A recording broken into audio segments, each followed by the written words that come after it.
শীতকাল মানেই পিঠাপুলি আর উষ্ণতার আমেজ, কিন্তু এই ঋতুতেই বাড়ে হৃদরোগের ঝুঁকি।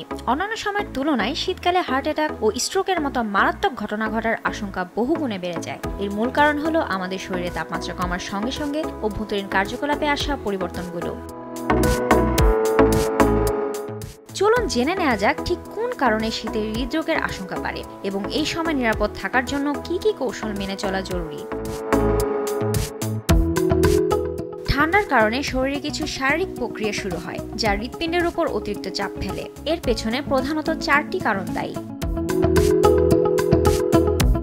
প্রথমত, রক্তনালী সংকুচিত হওয়ায় ঠান্ডার সংস্পর্শে এলে শরীরে তাপ ধরে রাখতে চায়, যার ফলে ত্বকের নিচে রক্তনালীগুলো সংকুচিত হয়ে যায়, রক্তচাপ বেড়ে যায় এবং হৃৎপিণ্ডকে রক্ত পাম্প করার জন্য স্বাভাবিকের চেয়ে বেশি চাপ দিতে হয়।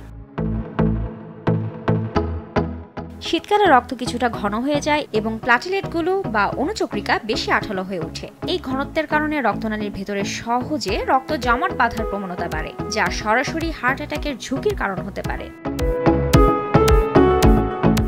শীতকালে সূর্যের আলোর অভাব হয়, যার ফলে শরীরে গুরুত্বপূর্ণ ভিটামিন ডি এর ঘাটতি দেখা দেয়। গবেষণায় প্রমাণিত যে ভিটামিন ডি এর অভাব কার্ডিওভাস্কুলার স্বাস্থ্যের জন্য একটি ঝুঁকিপূর্ণ কারণ।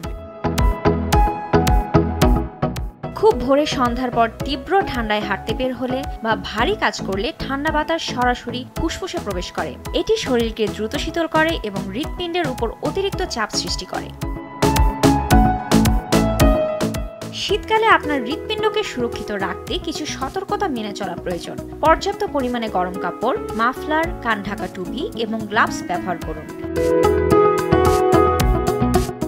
ঘর উষ্ণ রাখুন। খুব ভোরে বা সন্ধ্যার পর তীব্র ঠান্ডায় বের হওয়া এড়িয়ে চলুন। সকালে খুব ভোরে ঠান্ডায় ব্যায়াম না করে দিনের উষ্ণতম সময় যেমন দুপুরবেলা ব্যায়াম করুন। ঠান্ডা খুব বেশি হলে বাইরে না গিয়ে ঘরে হালকা ব্যায়াম করুন এবং ভারী পরিশ্রমের কাজ এড়িয়ে চলুন। ভিটামিন ডি এর ঘাটতি পূরণের জন্য ডিম, ফ্যাটি ফিশ বা চিকিৎসকের পরামর্শ অনুযায়ী সাপ্লিমেন্ট গ্রহণ করুন। শীতে পিপাসা কম লাগলেও পর্যাপ্ত পরিমাণে পানি পান করুন, যাতে রক্ত পাতলা থাকে। মদ্যপান সাময়িক উষ্ণতার অনুভূতি দিলেও এটি রক্তনালীকে হঠাৎ প্রসারিত করে দ্রুত শরীরকে শীতল করে দিতে পারে, যা হার্টের উপর চাপ ফেলে।